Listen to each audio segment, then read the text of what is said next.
ሰላም ተመልካቾቻችን እንደምን አላችሁ? እንኳን ወደዚህ ቻናል በሰላም መጣችሁ። ዴቭ እባላለሁ። ፋርማሲስት ኮንተንት ክሬተር ነኝ።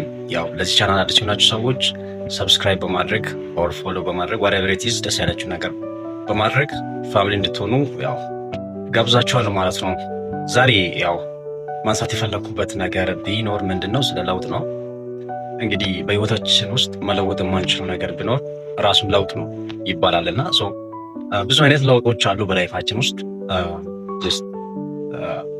ለውጥ ኢንተሰልፍ ኢስ ኢኔቪቴብል የማይቀር ነገር ነው። ወደንም ጠላንም ጀስት ታይሙን ጠብቆ የሚመጣ ነገር ነው።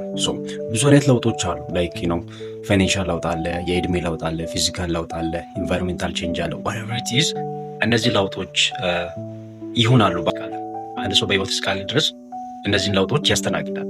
ለምሳሌ በኤጅ የሚመጣ ለውጥ በራሱ የካራክተር ቼንጅ ሊያመጣ ይችላል። የንግግር ቼንጅ፣ ቮይስ ቶን፣ whatever it is አስተሳሰቡ፣ እነዚህ ለውጦች ይመጣሉ ማለት ነው።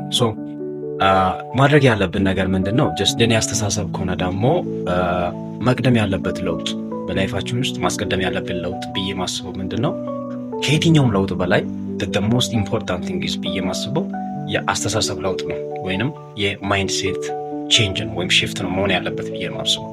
ምክንያቱም ሌሎች የሚመጡ ለውጦችን በትክክል ማጣጣም የምንችለው ሚኒንግፉል ወይም ትርጉም ባለው ወይ ኢንጆይ ማድረግ የምንችለው የተለወጠ ማይንድሴት ሲኖረን ብቻ ነው ማለት ነው። ቢኮዝ ማይንድሴት የተቀየረ ማይንድሴት ልንይዝ የምንችለው ደግሞ ትክክለኛ የሆነ ፐርፐዝ ወይንም ቪዥን ኦር ድሪም የምንለው ነገር አለ አይደለ? የመኖራችን ምክንያት የሆነ ነገር አለ።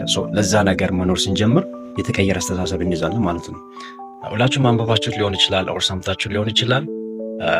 አንድ አሜሪካዊ አዶን ነው አሜሪካዊ whatever it is ሎተሪ እንዳሸነፈና በሚሊዮን ዶላር ነው ያሸነፈው። ግን ያን ብር የጨረሰበት ታይም በጣም ኪውክ ነበር፣ ወዲያው ነበር የጨረሰው።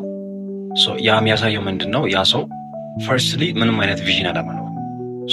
ቪዥን ካለመኖር የተነሳ ደግሞ የተቀየረ ማይንድሴት አልነበረም። ቼዝ ያደረገው ምንድን ነው? ኪውክ ወይም በጣም ኢንስታንት የሆነ ግራቲፊኬሽን ወይም ቶሎ ደስታውን ማለት ፈጣን የሆነ ደስታ ነው የፈለገው። በዛ ምክንያት ገንዘብን ወዲያው እንደጨረሰ አንብበናል ወይም አይተናል ማለት ነው።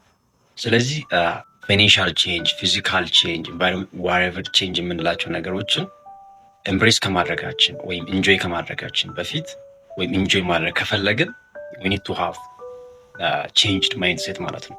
ነገሮች የምናይበት ወይ መቀየር አለብን። ሰዎች የምናይበት ወይም አንደርስታንድ የምናደርግበት ወይ ራሳችን አክሰፕት የምናደርግበት ወይ እነዚህ ወይዎች በጣም መቀየር አለበት ብዬ ነው የማስበው። ቢኮዝ አብዛኛውን ጊዜ በአንድ ሳይክል ውስጥ ስላለን ወይንም ሶሳይቲ የሰራልን ሳይክል አለ። አንድ ሰው በዛ ውስጥ ካላለፈ ወይንም የሶሳይቲውን ሪፒቲሽን ወይንም ያ ሶሳይቲ ያለፈበትን መንገድ ካላለፈ በስተቀር ያ ሰው ምንም አይነት ሚኒንግ እንደሌለ ወይም ሚኒንግሌስ አድርገን ነው የምናየው ወይም ኢማጂን የምናደርገው ማለት ነው። ስለዚህ ለሰዎች ያለን አስተሳሰብ በጣም ሊቀየር ይገባል።